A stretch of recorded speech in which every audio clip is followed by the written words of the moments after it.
La politique, Antonin, c'est bien sûr la candidature à la primaire de la gauche de Vincent Peillon, l'ancien ministre de l'Éducation, l'a officialisé dans le 20h de France 2 hier soir. Candidat du Rassemblement et de l'éthique politique. Et pourtant, personne ne pensait à lui il y a un mois encore. Hein. Oui, il est opportuniste, Vincent Peillon. Opportunisme, c'est une qualité parfois en politique. Vincent Peillon, professeur en histoire de la démocratie à l'université de Neuchâtel en Suisse. Depuis son retrait de la vie politique, il l'a dit, il a décidé d'être candidat le 2 décembre dernier en découvrant à la télévision la décision du président François Hollande de ne pas se représenter. Pourquoi lui ?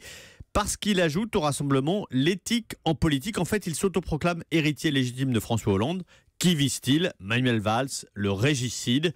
Vincent Peillon voit depuis 10 jours l'amertume des amis du président qui reprochent à Manuel Valls d'avoir intrigué pour pousser le président à lui transmettre le sceptre. Cette primaire de la gauche, c'est Game of Thrones. Vincent Peillon, Manuel Valls ne l'attendait pas. Il le croyait parti en exil sur des terres oubliées. Il revient pour le démasquer et pour rassembler tous les royaumes de la gauche. Bon, mais est-ce qu'il peut réussir, Peillon ? Est-ce que Vincent Peillon, qu'on n'attendait pas, peut gagner la primaire ? Alors, il peut gagner, comme Arnaud Montebourg, comme Manuel Valls, comme Benoît Hamon. Prenez pas trop de risques. Voilà, le jeu est très ouvert. Je me regarderai bien après l'épisode qu'on a connu à droite, les atouts de Vincent Peillon. Alors, c'est vrai qu'il n'a jamais dit du mal du président depuis son départ. Il n'est pas parti il y a 2 semaines, il est parti il y a 2 ans et demi. Et de cela, une partie des socialistes lui sont gré. Certains sont déçus par François Hollande, c'est vrai, par son quinquennat. Mais ils n'acceptent pas la déloyauté d'un Emmanuel Macron ou celle moins manifeste de Manuel Valls. Donc, ils voteront Peillon. Est-ce que cela suffira ? C'est vrai qu'il part tard en campagne, il n'a ni projet ni organisation structurée derrière lui.